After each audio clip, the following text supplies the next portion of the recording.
قیامت سے پہلے ایک ہوا چلے گی جس سے سارے اہل ایمان مر جائیں گے. ایک کلمہ گو مسلمان دنیا پہ زندہ نہیں بچے گا، صرف غیر مسلم ہوں گے، ایک بھی لا الہ الا اللہ کہنے والا نہیں ہوگا. اور قیامت سے 30 سال پہلے، قیامت سے 30 سال پہلے بچے پیدا ہونے بند ہو جائیں گے کہ کسی بچے پر قیامت نہیں آئے گی.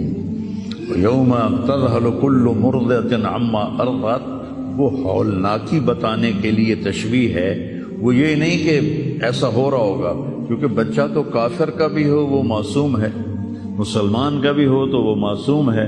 اس لیے آپ نے کہا کہ سارے جو نابالغ مرتے ہیں وہ جس مذہب کے بھی ہیں سب جنت میں جائیں گے.